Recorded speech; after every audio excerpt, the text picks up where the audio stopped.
Mon âme dit oui, dit oui, dit oui. Mon âme dit oui, dit oui. À toi, mon âme dit oui, mon âme dit oui, oui. Mon âme dit oui, dit oui. À toi, mon âme dit oui, mon âme dit oui, dit oui. Mon âme dit oui, dit oui. À toi, mon âme dit oui, mon âme dit oui. Oh oui, mon âme dit oui, oh oui. À toi, mon âme dit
Seigneur notre Dieu, ta parole déclare que je suis dans la joie lorsque je vais dans la maison du Père. Même tous les bien-aimés qui sont sur Zoom ou Facebook sont en présence de notre Dieu maintenant. Seigneur, nous avons soif de toi. L'heure est arrivée où nous allons écouter, ainsi dit l'Éternel. Dispose nos cœurs, Éternel de gloire. Tout ce qui peut sortir en ces lieux, que ce soit pour la gloire de ton nom. Que l'homme se rabaisse et que toi seul sois élevé. Puisque tu es Dieu. Puisque tu es le Dieu tout-puissant, l'omnipotent, celui dont tout le pouvoir et l'autorité est dans la main. C'est toi, Dieu. Cet esprit de Dieu, je me laisse maintenant dans ta main. Utilise. Conduis-nous dans la révélation de ta parole. Nous avons besoin de t'écouter. Nous avons besoin d'entendre. Nous avons besoin de pratiquer ta parole. Mais si tu ne nous aides pas, si tu n'es pas avec nous, nous ne pourrons pas. Nous sommes des humains, mais toi, tu nous fortifies. Que la gloire te revienne à jamais. Au nom de Jésus. Nous avons ainsi prié, nous disons tous Amen.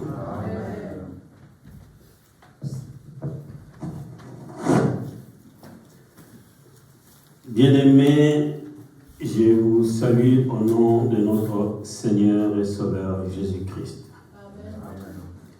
Ceux qui nous suivent sur Facebook, Zoom, je vous salue aussi au nom de notre Seigneur et Sauveur Jésus-Christ. Je sais que même si physiquement nous ne sommes pas ensemble, mais en esprit, nous sommes ensemble. Soyez bénis là où vous êtes. Le thème de mon message ce matin, c'est le cœur de l'adoration. Le cœur de l'adoration.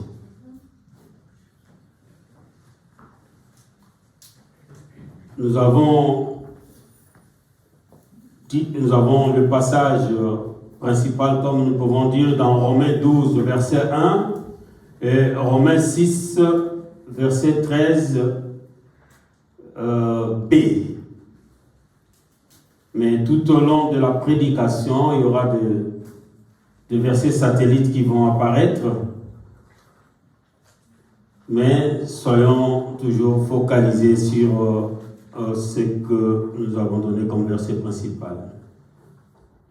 Je disais que le thème de mon message de ce matin, c'est le cœur de l'adoration. Vous savez, bien aimé, quand on donne un sujet comme ça, les gens disent qu'on connaît. Certaines personnes disent que nous entendons ça depuis notre conversion. Ce sont des mots qui reviennent toujours. C'est vrai. Mais le problème, c'est qu'on peut entendre ces mots plusieurs fois, voire même plusieurs années, mais sans connaître vraiment la profondeur. Puisque quand Dieu place un mot, ce mot-là a une signification, une profondeur. Et avant d'entrer dans le vif du sujet, j'aimerais d'abord définir les concepts adoration.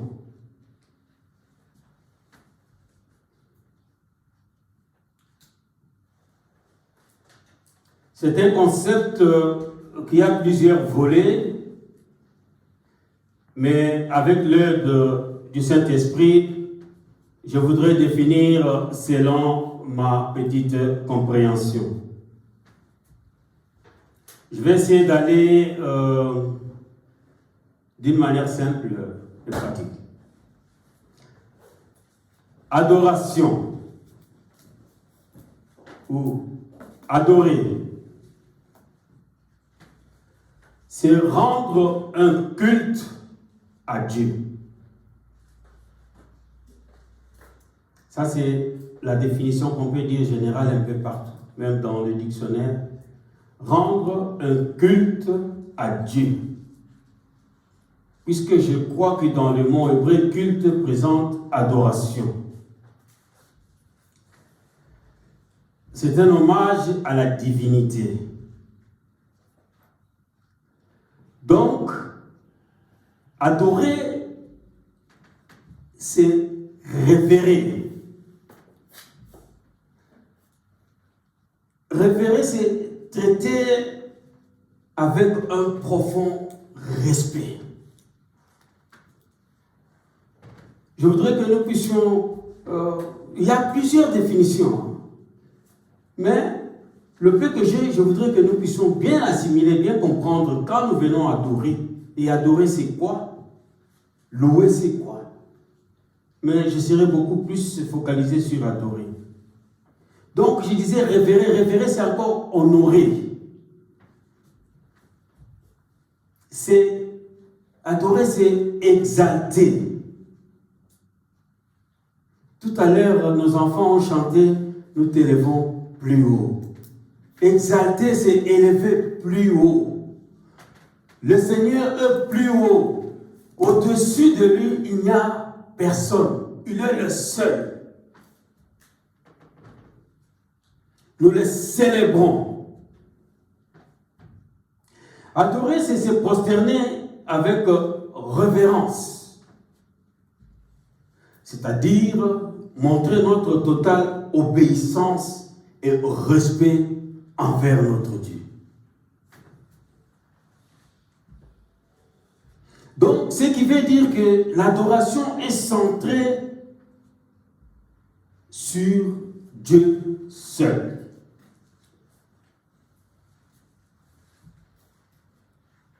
Et tout ce que nous faisons, tout ce que vous faites,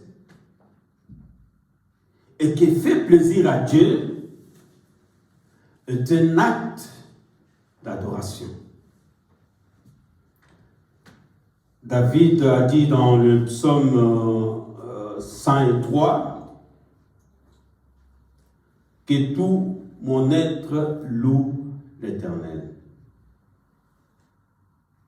Donc vous voyez, louer, adoration, ce sont des mots qui sont proches.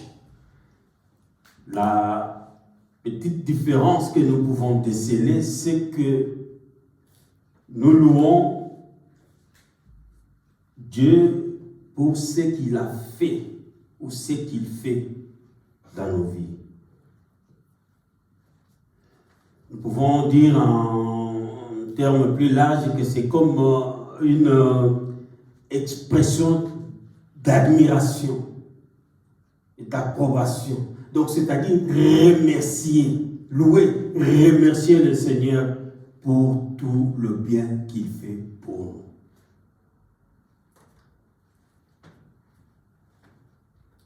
Et on adore Dieu pour ce qu'il est.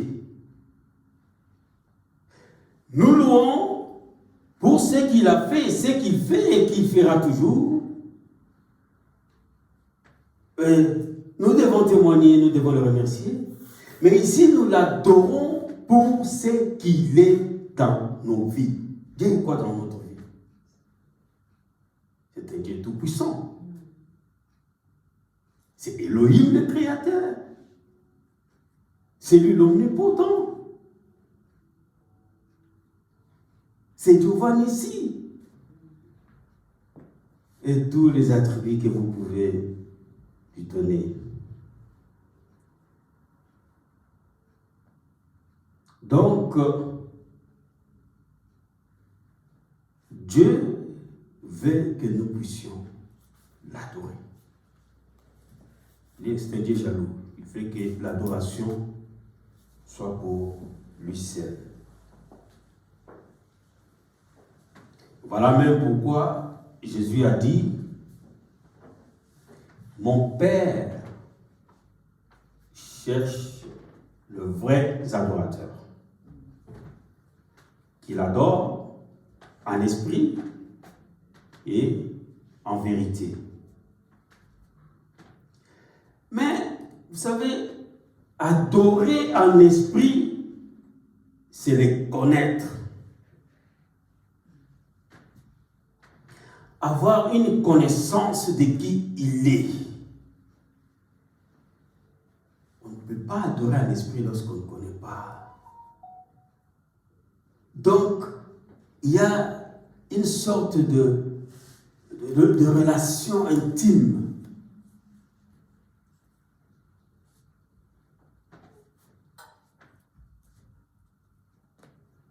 Donc, pour adorer, il faut aimer d'un amour profond. Et je pense que c'est ce que nous faisons ici.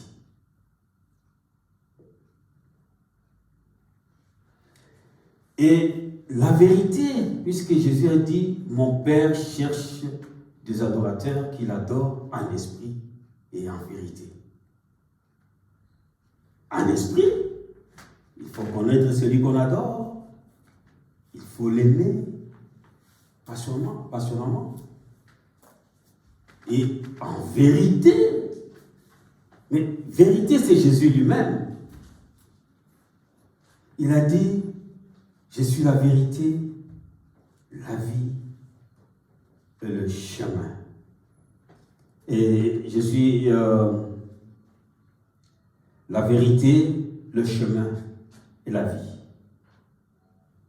Donc, nous voyons que vous pouvez lire à la maison dans Philippiens, c'est Philippiens, je crois, 3, 10 à 11. Donc, vous voyez que Jésus même nous dit que le Père a besoin de vrais adorateurs. Et je pense que nous faisons partie de cette place-là de vrais adorateurs. Bien-aimés, et lorsque nous analysons minutieusement ces vocabulaires,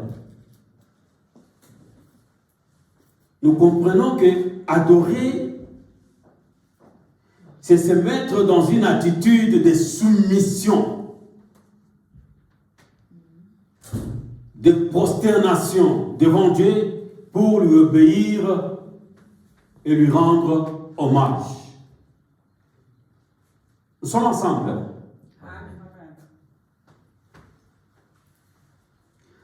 Je disais que adorer, c'est se mettre dans une attitude de soumission. Ainsi, nous pouvons dire avec certitude,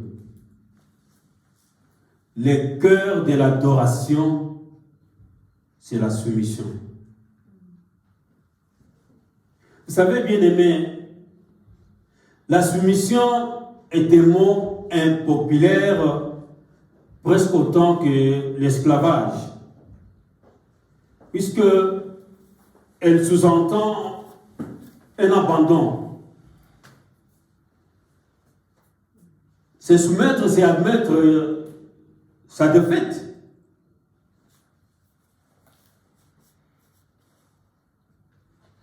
Que ce soit pour nos bien-aimés qui étaient sportifs, on n'acceptait jamais la défaite. Quand on est sur les dojos ou quand on est sur le ring ou sur le terrain de football ou sur le terrain de volley, comme Papa Simon, il aimait bien jouer au volley, il était d'ailleurs dans l'équipe nationale de notre école, on n'acceptait jamais une défaite.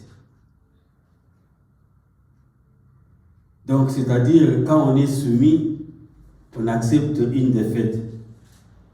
Personne n'a envie d'être perdant. Moutoute a kondimake,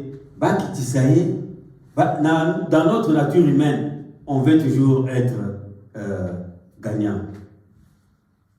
Nous préférons toujours penser à gagner, à triompher, plutôt qu'à s'y rabaisser ou à renoncer. Mais vous voyez, ce terme soumission est presque toujours utilisé dans un contexte négatif. Et pourtant, la soumission à Dieu est au cœur de l'adoration. La soumission à Dieu est au cœur de l'adoration. C'est une réaction naturelle face à l'amour et à la grâce merveilleuse du Seigneur. Et nous nous donnons à lui, nous nous donnons à Dieu, non par crainte ou par obligation, mais par amour, parce que c'est lui qui nous a aimés le premier. Nous pouvons lire ça dans le livre de 1 Jean, chapitre 4, verset 9 à 10 et verset 19. Papa Lisa, tu peux nous lire si tu es prêt, s'il te plaît. 1 Jean 4, verset 9, 10, et puis sauter jusqu'au 19.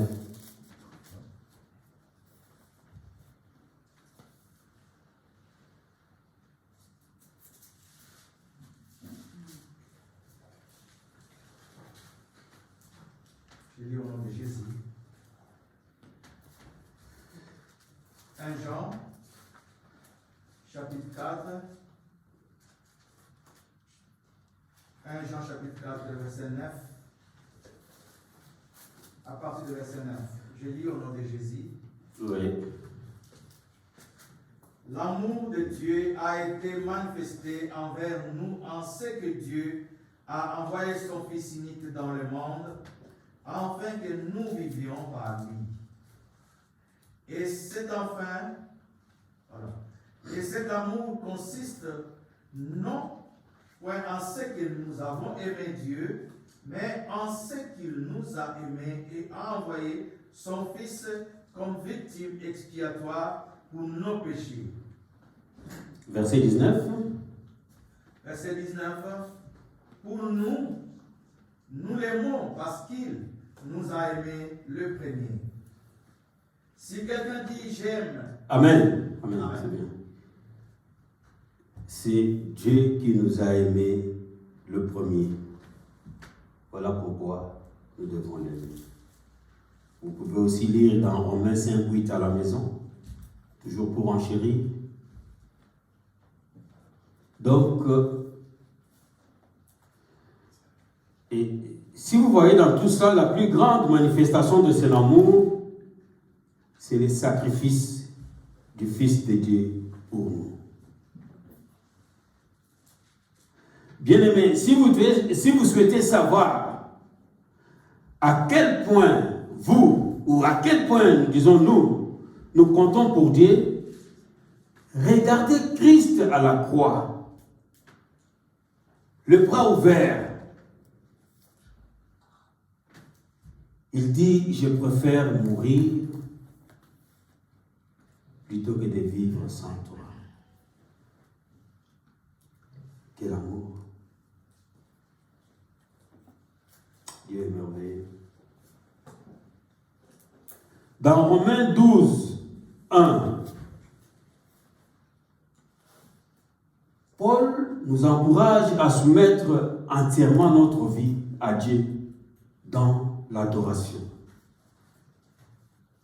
Lui faire une confiance totale. Je vais lire Romains 12, 1. Je vous exhorte donc, frères, par les compassions de Dieu, à offrir vos corps comme un sacrifice vivant, saint, agréable à Dieu, ce qui sera de votre part un culte raisonnable. Et toujours dans la même lancée, nous pouvons lire aussi dans Romains 6, 13b, qui dit « Offrez-vous à Dieu », c'est la partie B, « et mettez-vous tout entier à son service comme instrument de ce qui est juste. » Donc, nous voyons que Paul nous encourage à soumettre entièrement notre vie à Dieu dans l'adoration. Donc, c'est-à-dire lui faire confiance totale. Pas marchander. On ne marchande pas avec la parole de Dieu. Et ça, il y a Coca-Cola.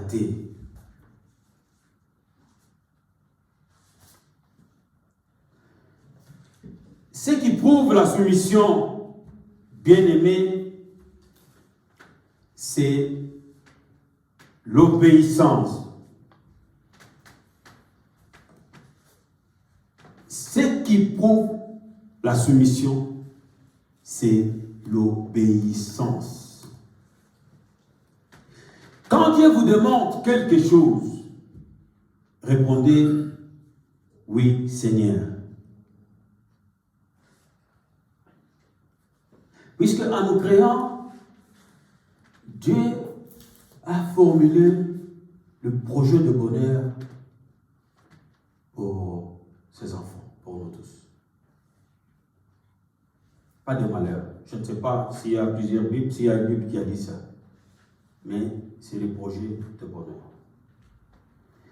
Donc, tous, nous sommes reliés à la parole. Nous devons nous conformer à la parole, à ce que dit la parole. C'est notre on peut dire notre statut d'origine. Nous qui l'avons accepté comme Seigneur et Sauveur, nous ne pouvons pas aller au-delà, en dehors de la parole. Puisqu'il y a beaucoup de chrétiens qui veulent corriger Dieu. Ils ne regardent qu'à ce qui les arrange. Là où il y a du profit, ça c'est le manque de sérieux avec Dieu. Quand nous avons un profit, mais quand il t'interdit quelque chose pour ton bonheur, et comme il y a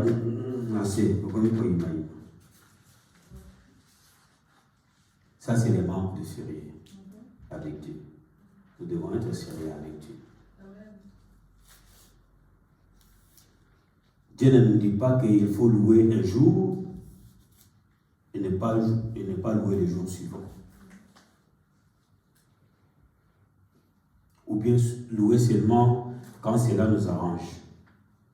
Quand on a un seka, matungu le pays sur lequel on a un seki. Ah là, ça me fait plaisir. Mais quand je suis dans la crise, voilà, Bible n'a pas bien. Mais celui qui te donne la force de travailler, c'est Dieu. Si tu as un salaire, c'est puisqu'il a permis. Mais ce qu'on dépense à remarquer, ce n'est pas sa faute. Mais quand ça va mal, là on tourne le dos. C'est pourquoi la Bible dit qu'il ne faut ni chaud ni froid. Puisque la Bible dit si nous sommes tièdes, Dieu va nous vomir. Conforme-nous à la parole de Dieu. Dieu, c'est notre Père. Quand il nous demande de faire quelque chose, nous disons seulement oui et amen. Nous ne devons pas corriger Dieu. Dieu est tout pour nous. Et ce qu'il a, ce qu'il pense est toujours meilleur pour nous. Est-ce qu'on ne peut pas appeler Jésus Seigneur tout en refusant de lui obéir? Nous appelons Jésus Seigneur, mais nous refusons de l'obéir. Ça, c'est se contredire. La Bible nous montre Pierre, ou Simon-Pierre, avait péché toute la nuit sans trouver du poisson. Et lorsque Jésus lui a ordonné de faire une deuxième tentative,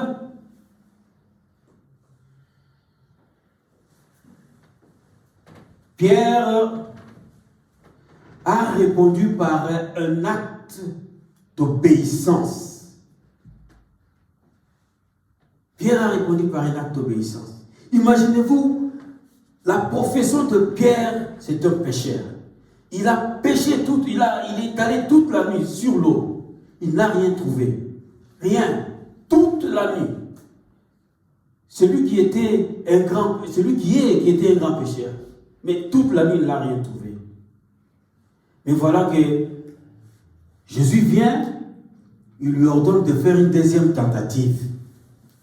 Je sais que dans l'esprit humain, je peux dire, mais d'abord, je n'ai jamais vu Jésus pécher. Mais là, le grand pécheur, je n'ai rien vu, il vient. Donc tu vois, il y a le... Mais lui, il a répondu par un acte d'obéissance. Il a dit, Maître, c'est dans Luc 5,5. Maître, je péchais toute la nuit sans rien. Toute la nuit sans rien. Mais sur ta parole,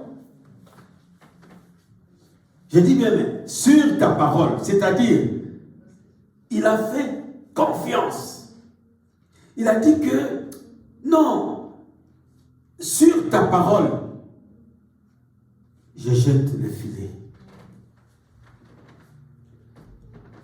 Ce n'est pas Pierre lui-même sa volonté, mais il a dit, sur ta parole, maître, nous avons travaillé toute la nuit, sans rien prendre.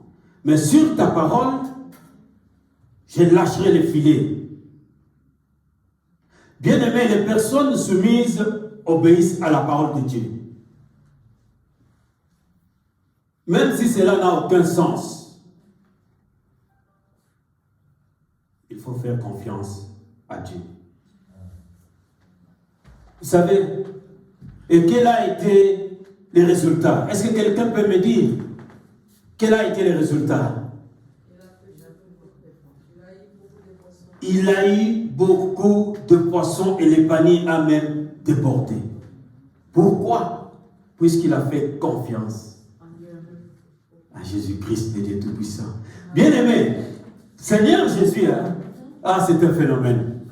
Donc, je vous dis, c'est lui qui sait parler même aux poissons. Imaginez-vous que toute la rivière était vide, puisque Pierre, étant professionnel, il a pêché, il n'a rien vu. Et la pêche, souvent en Galilée, elle se faisait la nuit. Puisque c'est la nuit que les poissons accourent. Lorsqu'il y a les hameçons et tout, ils viennent se faire prendre dans le filet. Mais la journée, il rentre, mais il voit quelqu'un qui lui dit, je t'ordonne maintenant de lancer les filets. Wow. Amen. Mais il ne savait pas qu'il était devant. C'est lui qui commande les poissons, qui dit, hey, avancez, venez devant, venez, venez. Yes. Ils ne savent pas pourquoi ils viennent. Mais Pierre voyait que le filet était débordé. Pourquoi? Par obéissance. Amen. Les personnes soumises obéissent à la parole de Dieu. La parole de Dieu est succulente. Elle est bonne. Et le meilleur exemple de soumission nous est donné par Jésus-Christ. La nuit précédant sa crucifixion, il s'est soumis au plan de Dieu. En priant, c'est la marque qu'il a dit, Abba Père, toutes choses te sont possibles, éloigne-moi cette coupe. Toutefois, non pas ce que je veux, mais ce que tu veux. Jésus agonissant sur la croix. Lui qui était, il était capable de descendre, de faire tout.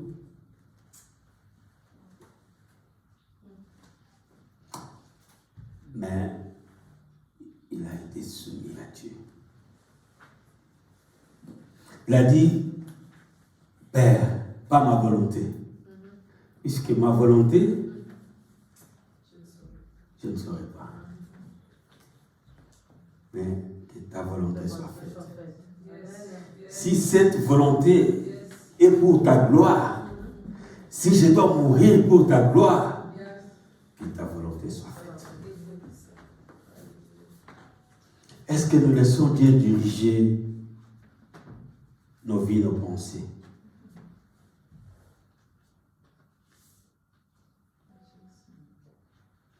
Jésus n'a pas prié, Seigneur, si tu es capable de m'épargner, épargne-moi cette souffrance.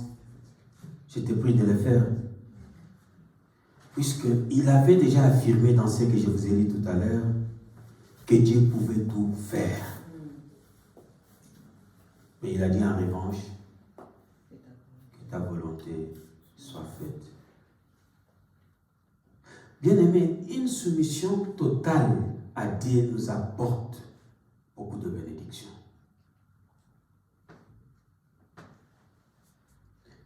Une soumission totale, obéissance totale à Dieu nous apporte beaucoup de bénédictions. Job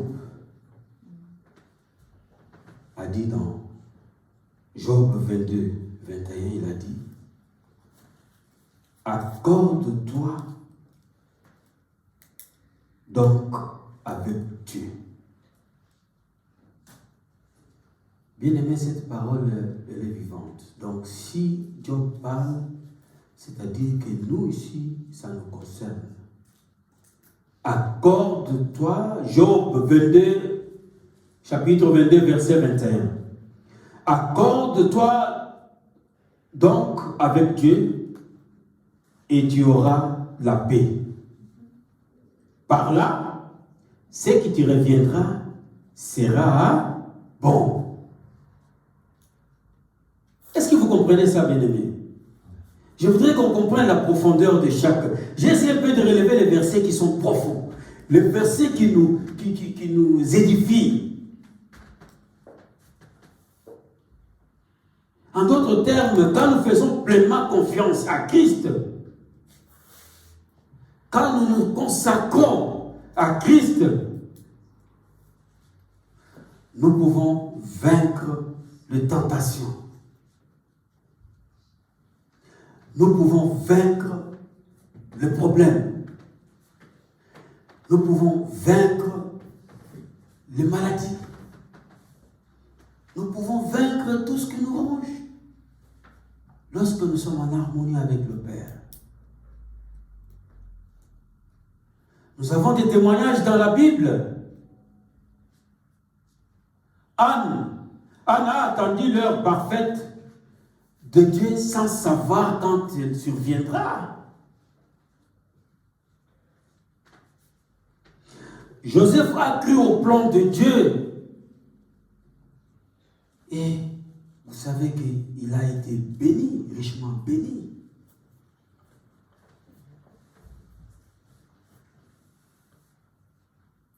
Nous avons même vu une nouvelle.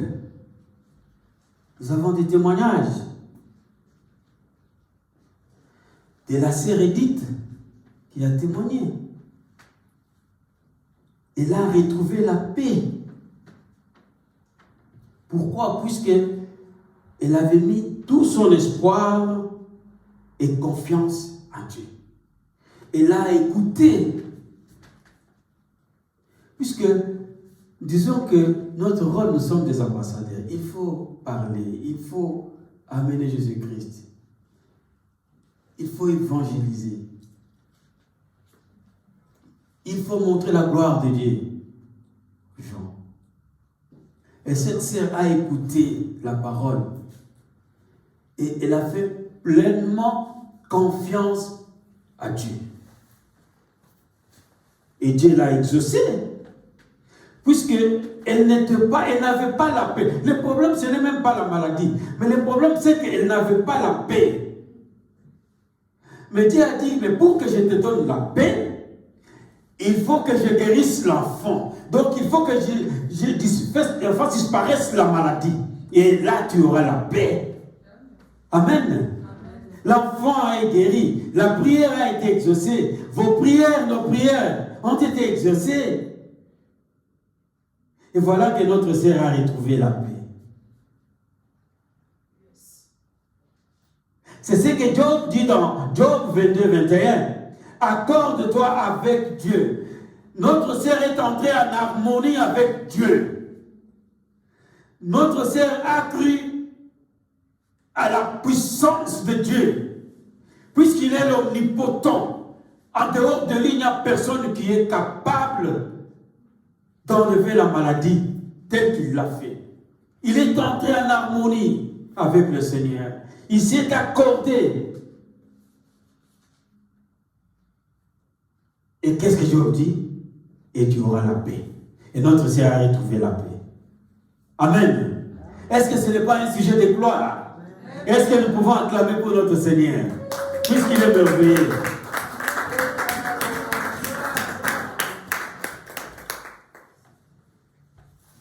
Salela Nzambe, confiance. Moi j'aime, il y a un pasteur qui m'appelait toujours de Boujima, il y a un ami, il me dit, Papa Jean-Marie, Salela Nzambe, confiance. Pendant que je traversais des moments difficiles, tout ça, mais il m'a beaucoup aidé, il me dit, je n'ai rien à te donner, ce que je peux te dire, mais ce que je te dis, Salela Nzambe, confiance. C'est-à-dire, Amen, ma sœur, que Dieu te bénisse. Donc, je fais pleinement confiance à Dieu. Et Dieu s'est manifesté dans ma vie. Amen. Bien-aimés, nous sommes limités par le temps. Mais avant de chuter, je voulais relever, il y a certains faits dans notre vie pratique qui peuvent constituer des obstacles à notre adoration. Si notre adoration est obstruée, exactement vide, comme ça la maquelle.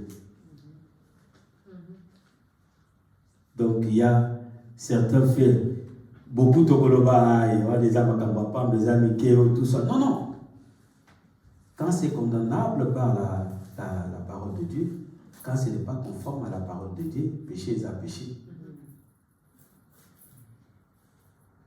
Et sans que parfois nous prions, nous pleurons, mais il n'y a pas de résultat. Le problème, ce n'est pas Dieu, mais le problème, c'est nous. Est-ce que nous sommes en harmonie? Nous sommes accordés à Dieu? Il faut poser la question.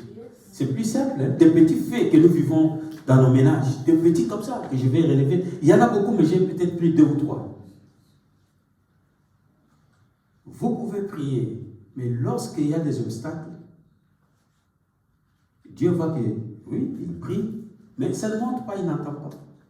C'est comme, tu vois ton papa sur la rue, tu as besoin de quelque chose, tu cries, tu parles, il est loin, mais il n'entend pas. Mais il te voit, il sait que tu lui parles.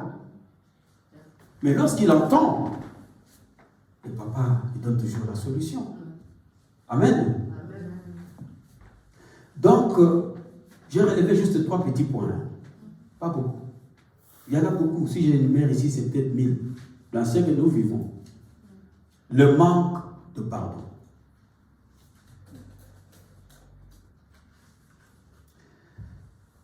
Soki Denko Asalio Mabe.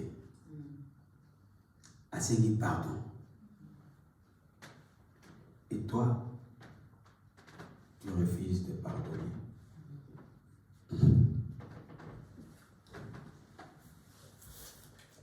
Il reconnaît sa faute.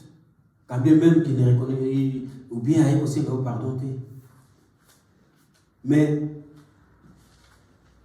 le sujet que le pasteur nous avait donné l'autre fois, je crois, c'était dans Matthieu 6, la prière de notre Père. Nous disons, pardonne-nous nos péchés, comme nous pardonnons aussi à ceux qui nous ont. Donc, c'est-à-dire qu'avant, nous pardonnons. Hein, Grèce? Il faut toujours pardonner. Même à l'école, si on se moque de toi, on fait quoi que ce soit, tu souris, gloire au Seigneur. Tu pardonnes toujours. Puisque quand nous pardonnons, le Seigneur nous fait grâce. Mais si toi, tu viens à l'église, donc c'est-à-dire que tu es emprisonné, donc, mais tu viens, tu te mets par terre, tu te mets à genoux, tu pries, Seigneur, mais bien aimé, parfois nous voyons que c'est non, Dieu est souverain, c'est vrai, mais c'est un obstacle. Donc, pardonner et demander pardon sont des choses bénéfiques. Il faut savoir pardonner et demander pardon. C'est très bénéfique dans la vie d'un chrétien. Pourquoi? Parce que nous pardonnons par obéissance à la parole de Dieu. Pardonne-nous nos péchés comme nous pardonnons. Qui a dit ça? C'est Dieu, non? Alors maintenant, si nous pardonnons par obéissance, nous obéissons à la parole de Dieu qui nous dit de pardonner, nous pardonnons. Mais le reste, c'est Dieu qui va s'en occuper. Amen. Maman Hélène, tu peux nous lire dans Marc 25, Marc chapitre 11, versets 25 et 26. Marc chapitre 11, versets 25 à 26.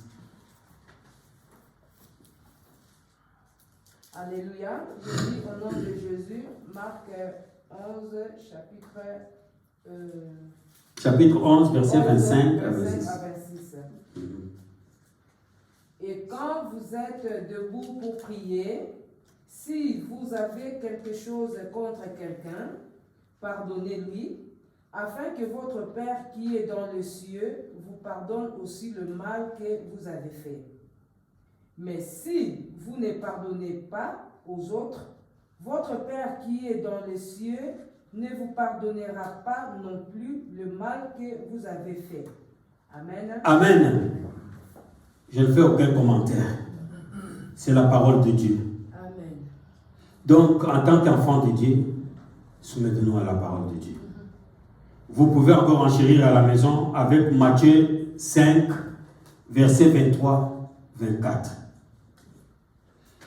Deuxième petit bémol, c'est l'orgueil ou le manque d'humilité. Un enfant de Dieu ne doit pas être orgueilleux. Il doit reconnaître que tout ce qu'il possède, même l'intelligence, lui vient de Dieu. Et que c'est par la faveur divine qu'il est adorateur.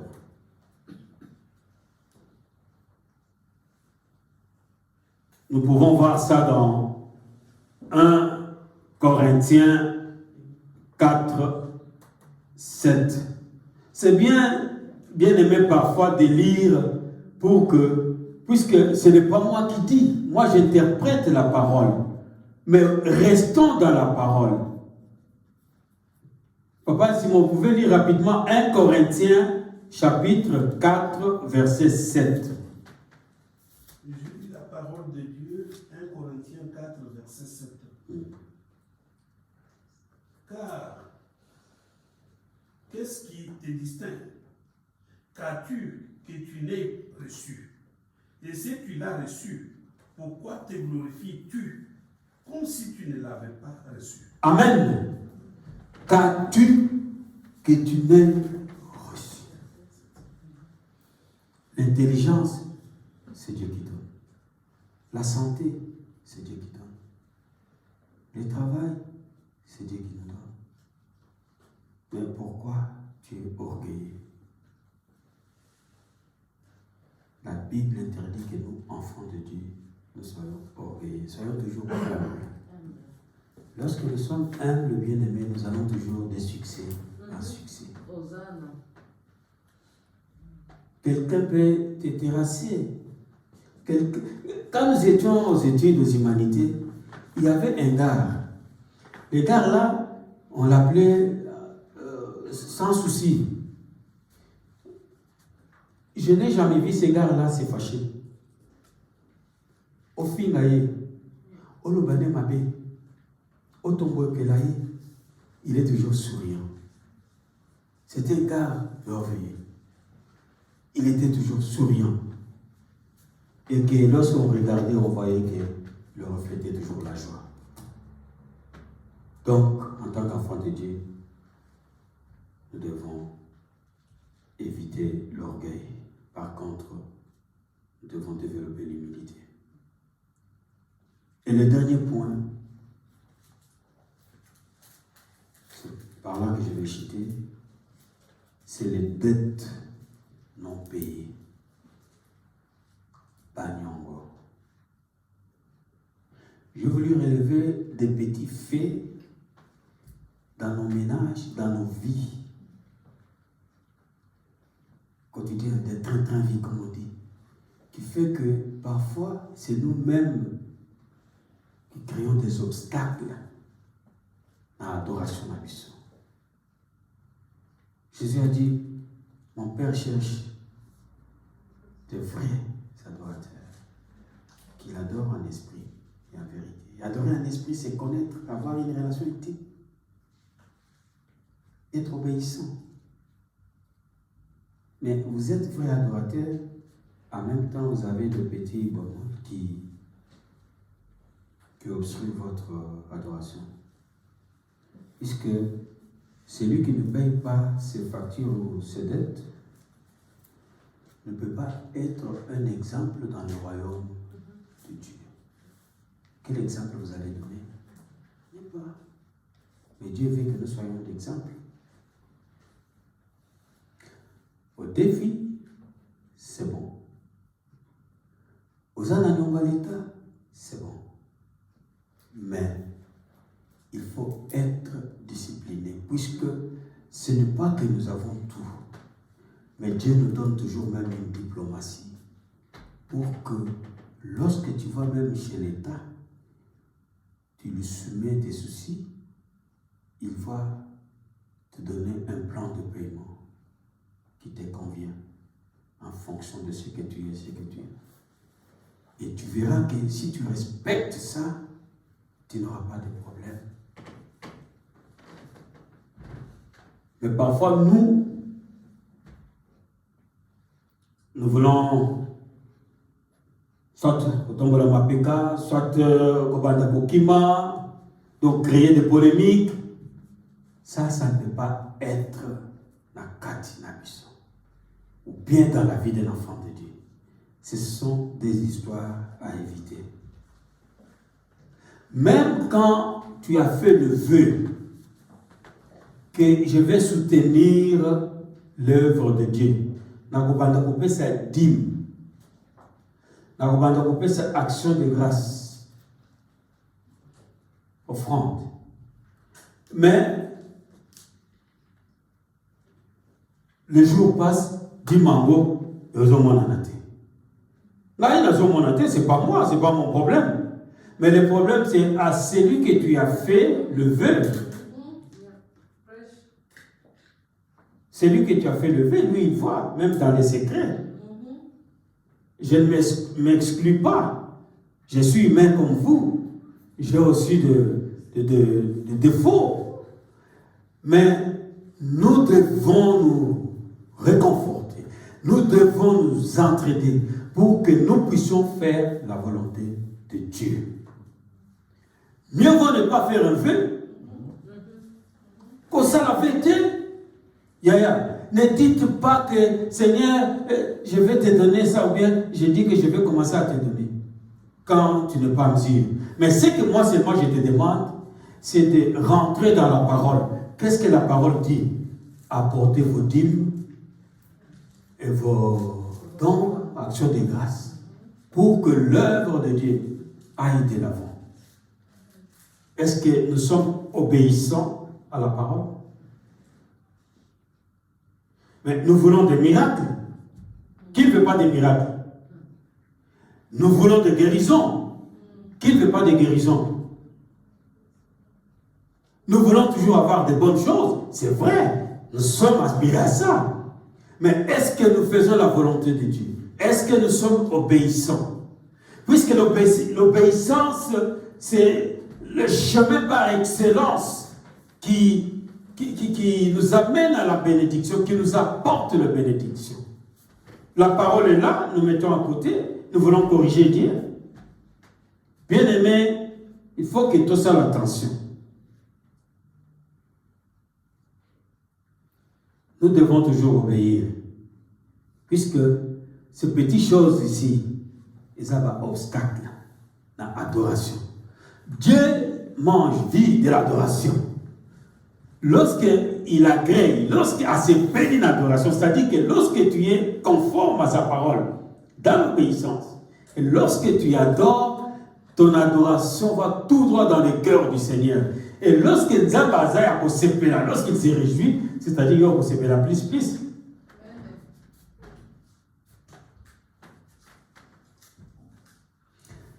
En tant qu'enfant de Dieu, la parole de Dieu dit que nous devons lever les mains pures pour le louer. Psaume 37, 21, c'est là par là que je m'arrête. Il dit: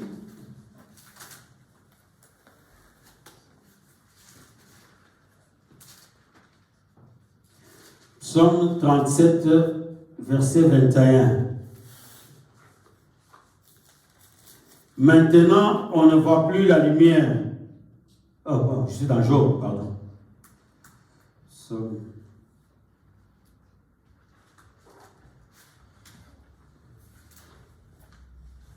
Psaume 37, verset 21. Verset 21. Le méchant emprunte et il ne rend pas. Le juste fait grâce et il donne. Amen. Le méchant emprunte. On emprunte. Mais qu'est-ce qu'on fait après? Sans rembourser.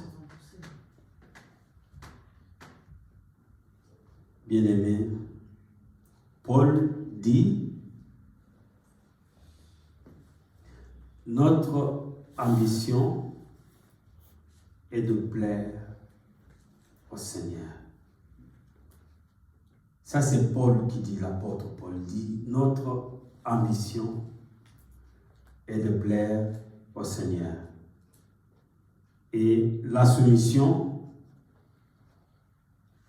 est la seule façon valable de vivre une vie consacrée. Amen. La soumission est la seule façon valable de vivre une vie consacrée. Que Dieu bénisse sa parole. Amen. Que Dieu bénisse.